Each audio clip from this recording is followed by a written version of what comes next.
کہتے ہیں پریشانی تو ہونی چاہیے ہے، ذرا یہ آئیں گے تو دیکھیں بات یہ ہے کہ جو ابھی فواد چودھری نے بھی بات کی وہ تو بات کر رہے ہیں معیشت کے حوالے سے بات کر رہے ہیں، اور دوسرا جو ان کا معیشت کے حوالے سے پریشانی ہے. دیکھیں جو ان کا دوسرا بنیادی مسئلہ ہے، دیکھیں جب آپ سڑکوں پہ نکلیں گے احتجاج کریں گے اس سے الٹیمیٹلی آپ کی جو اکنامک ایکٹیویٹی ہے وہ تو سٹاپ ہوتی ہے. تو وہ تو آپ نے بھی کیا، جو آپ کا دیکھیں سن لیں 2014 میں آپ نے بھی کیا، سن لیں جو آپ کا انویسٹر باہر سے آنے والا ہے وہ اس سے جو ہے اس کا اعتماد ختم ہو جاتا ہے. لیکن جو میں بنیادی تو وہ تو 2014 میں وہ بھی یہ کہتے جس تھے. چیز کے اوپر میں بات کرنا چاہتا ہوں بنیادی طور کے اوپر بات کرنا چاہتا ہوں کہ آج ان کا مطالبہ کیا ہے.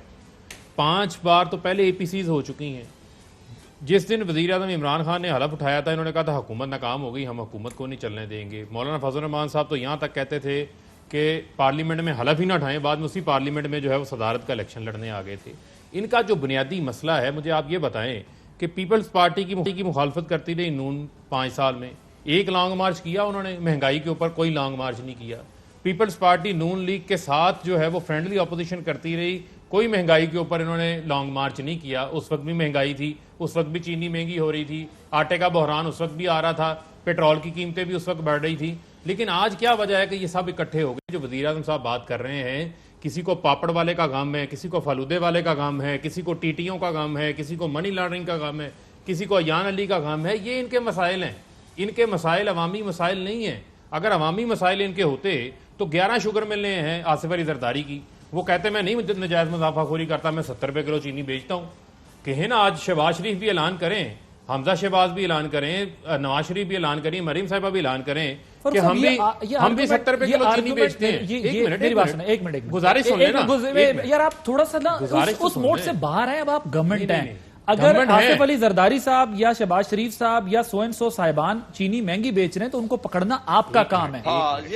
یہ کام آپ کہہ رہے ہیں، وہ بھی کہہ رہے ہیں مہربانی کریں جلسہ کرنے دیں، آپ بھی کہہ رہے ہیں مہربانی کریں ریٹ کم کر دیں. گورنمنٹ کس کو کہتے ہیں پھر یار؟ ایک منٹ بات سنیں. دیکھیں ہم نے تو اس مافیا کے اوپر ہاتھ ڈالا، ہم تو سسٹم چینی 115 روپے کلو ہو گئی. نہیں دیکھیں ہم تو سسٹم کو ٹھیک کر رہے ہیں. چینی کی جنہوں نے قلت پیدا کی ہے یہی لوگ شامل ہیں نا اس کی قلت کے اندر بھی. یہی مافیا ہے جس مافیا کی جو ہے وہ بیشتر شوگر میلز ہیں. جو ہم بات کر رہے ہیں آپ اس بات کو سمجھنے کی کوشش کریں کہ مہنگائی یا عوام ان کا ایشو نہیں ہے. عوام کا یہ بھڑکس بنا کے گئے ہیں. 2018 میں عوام نے ان کو مسترد کیا ہے. 3 بار ان کو اقتدار کے موقع ملے، اس سے زیادہ عوام ان کو اور موقع کیا فراہم کرے؟ ہمیں تو 2 سال ہوئے ہیں ابھی اقتدار کے اندر آئے.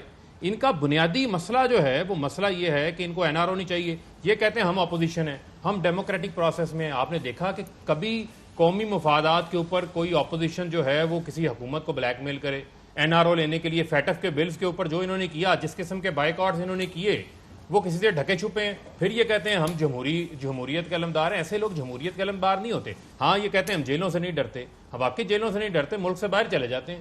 جیلوں سے نکل کے ملک سے باہر چلے جاتے ہیں. خرمانے علاج گئے ہیں، وہاں سے بیٹھ کے جو ہے وہ اداروں کے خلاف جو ہے وہ لوگوں کو اکسا رہے ہیں. اداروں کے سربراہان کا نام لے کے جو ہے ان کے اوپر چڑھائی کر رہے ہیں. جو بھارت کا بیانیہ ہے وہی بیانیہ جو ہے وہ ان کا بیانیہ ہے. اس میں فرق کیا ہے؟ جب اس قسم کی گفتگو شروع ہو جائے تو پھر پیچھے کیا رہ جاتا ہے؟ ووٹ کو عزت دینے کی بات کرنے والے کورٹ کو عزت دینے کو تیار نہیں ہے. کورٹ ان کو بلا رہی ہے، کورٹ میں پیش ہونے کو تیار نہیں ہے. لندن کی ہوا لگی، میاں صاحب جو ہے وہ صحت مند ہو گئے ہیں. آ جائیں ملک میں آ کر ان قوانین کو فیس کریں. عادل، اس ملک کا مسئلہ کیا میاں صاحب ہیں یا مہنگائی ہے؟ اب آپ حکومت ہیں، 2 سال سے عوام اس رٹو طوطے کی طرح، جس طرح رٹے ہوئے طوطے